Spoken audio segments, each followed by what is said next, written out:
तिकडे वसई विरार पालिकेच्या नियोजन शून्य, असंवेदनशील आणि भोंगळ कारभाराचं आणखी एक उदाहरण समोर आलेलं आहे। उद्यान विभागानं खेळण्याचं सर्व साहित्य बेणापट्टी गावातल्या स्मशानभूमीत आणून ठेवलंय।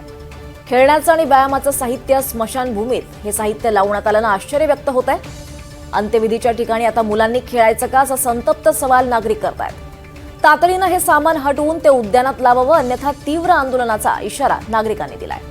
दरम्यान या संपूर्ण प्रकरणाचा आढावा घेतला आमचे प्रतिनिधी मनोज सातवी यांनी। वसई विरार शहर महानगरपालिकेचे माजी महापौर प्रवीण शेट्टी जी आहेत।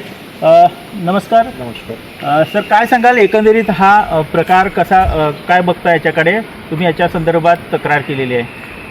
हा एक अजब नमुना आहे वसई विरार महानगरपालिकेचा भोंगळ कारभाराचा। प्रशासकीय राजवट जेव्हापासून झालेली आहे, लोकांना लोकप्रतिनिधींना काहीच किंमत दिली जात नाही आहे, त्यांना त्यांच्या सूचनेचं पालन केलं जात नाही।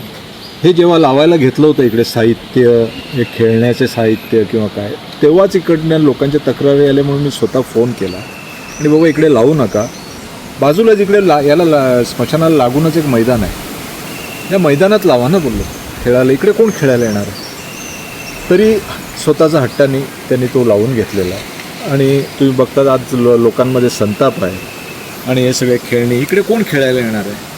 आपल्यामध्ये लोकांच्या धार्मिक भावना आहेत सगळ्या आहेत। इकडे लोक जेव्हा दुःखाचा प्रसंग असतो, जेव्हा इकडे एखादं मयत येते तेव्हा दुःखाचा प्रसंग, आणि इकडे मुलं खेळत असतील, उधळत असतील, येणार तर नाही, समजा आले आणि इकडे खेळले उधळले तर काय तिकडे, म्हणजे तुम्ही लोकांपर्यंत काय संदेश तर हे ताबडतोब काढण्यात यावे। मी त्यांना पुन्हा एकदा सांगितलेलं आहे आणि घडी सांगितलेलं आहे हे काढून काय टाका। प्रतिसाद काय आहे महापालिकेकडून, काय त्यांचं उत्तर आहे?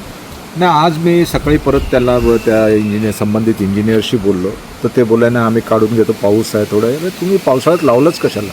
एवढा हा खर्च, हा वायफळ, शहरात अनेक ठिकाणी असे उद्यानं जी वाईट अवस्थेत पडलेली आहेत, भूमींची पण दुरावस्था आहे, अशा परिस्थितीत हा खर्च वायफळ। उद्यानामध्ये अनेक उद्यानं तुम्ही बघाल तर सगळं ओसाड पडल्यासारखं झालेलं आहे। तिकडे जे खेळणी खराब आहेत, लोकांच्या तक्रारी आहेत, लोक सांगतात का बाबा इकडचे खेळणी बदला, तिकडे न लावता स्मशानात आणून खेळणी लावतात। म्हणजे तुम्हाला सिद्ध काय करायचं आहे?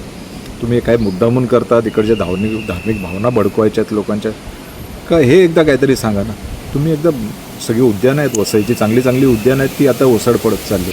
नक्कीच महापालिकेचा हा भोंगळ कारभार आहे आणि हे जर तात्काळ हटवलं नाही तर या संदर्भात तीव्र आंदोलन करण्याचा इशारा बहुजन विकास आघाडीचे नेते आणि माजी महापौर प्रवीण शेट्टी यांनी दिला आहे। NDTV मराठीसाठी महेश गोहिलसह मनोज सातवी, वसई।